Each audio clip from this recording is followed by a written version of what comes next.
Gempa berkekuatan 5,6 skala Richter mengguncang Kabupaten Cianjur, Jawa Barat, Senin 21 November 2022 lalu. Gempa bumi yang terpusat di Kecamatan Cugenang tersebut dapat dirasakan hingga Kota Cimahi dan daerah di kawasan Bandung Raya lainnya. Dalam catatan yang dikeluarkan oleh Badan Meteorologi, Klimatologi, dan Geofisika atau BMKG, gempa Cianjur disebabkan oleh aktivitas pada sesar Cimandiri. Akibat gempa tersebut, menurut data Badan Nasional Penanggulangan Bencana per 29 November 2022, 327 orang meninggal dunia dan 62.545 orang terpaksa diungsikan. Adapun kerusakan infrastruktur bangunan rumah adalah 56.311 rumah dengan tingkat kerusakan skala berat hingga ringan. Gempa yang terjadi dalam hitungan detik tersebut, getarannya sangat dirasakan di wilayah DKI dan Jawa Barat. Hal ini membuat kepanikan warga yang berada di dalam rumah maupun yang berada di gedung bertingkat berlomba-lomba menyelamatkan diri dengan evakuasi keluar bangunan. Namun, mitigasi saat gempa bumi yang salah bisa menyebabkan bahaya yang fatal, terutama di sekitar area perkantoran yang umumnya bangunan bertingkat.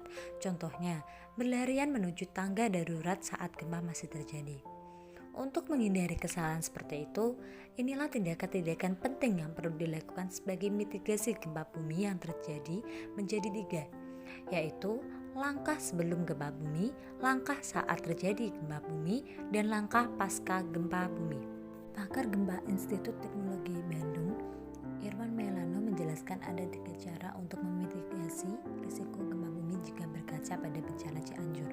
Yang pertama, melakukan penataan ruang berbasis risiko bencana. Irwan menilai pemerintah perlu memperhatikan kawasan rawan gempa merujuk peta gempa nasional.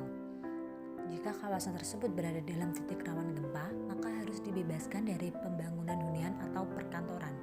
Lokasi itu sebaiknya dijadikan lahan pertanian atau kawasan hijau. Yang kedua, memasifkan literasi bencana.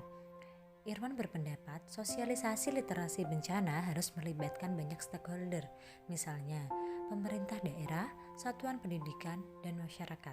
Masyarakat yang memahami literasi bencana akan membangun hunian tahan gempa, sehingga ketika gempa terjadi, hunian tidak ambruk, korban jiwa pun bisa dicegah. Yang ketiga, memitigasi risiko gempa bumi dengan memperkuat riset sumber bencana.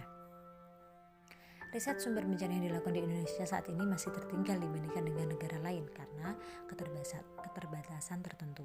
Sementara itu, Kepala Pusat Studi Bencana PSBA Universitas Gadjah Mada, Muhammad Anggri Setiawan mengatakan yang perlu dilakukan saat ini adalah memetakan sesar aktif. Anggri juga menjelaskan usaha untuk memprediksi gempa sudah dilakukan para peneliti di Indonesia. Upaya yang paling intens adalah potensi gempa di sesar Lembang dan sesar Sumatera. Meski begitu, metode ini menurutnya tidak sepenuhnya akurat karena memang aktivitas alam sangat dinamis. Namun, dengan tersedianya data dasar maka dapat dijadikan acuan terbaik untuk skenario mitigasi di masa depan. Dengan banyaknya potensi gempa bumi yang terjadi di Provinsi Jawa Barat, sudah sepatutnya pemerintah gencar melakukan penyuluhan penanggulangan bencana.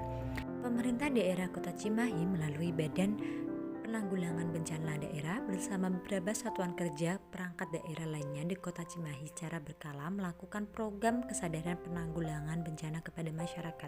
Peningkatan upaya-upaya untuk mengurangi risiko bencana bertujuan untuk meminimalkan dampak dari bencana yang terjadi. Hal ini juga diperlukan sebagai pedoman pemerintah dalam melakukan perencanaan pembangunan, meningkatkan kesadaran masyarakat tentang risiko bencana dan meningkatkan pengetahuan masyarakat dalam menghadapi situasi bencana yang terjadi.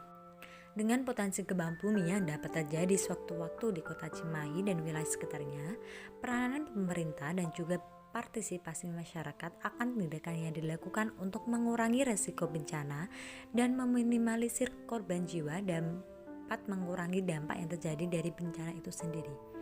Berbagai tantangan dihadapi pemerintah dalam upaya meningkatkan penanggulangan kebencanaan.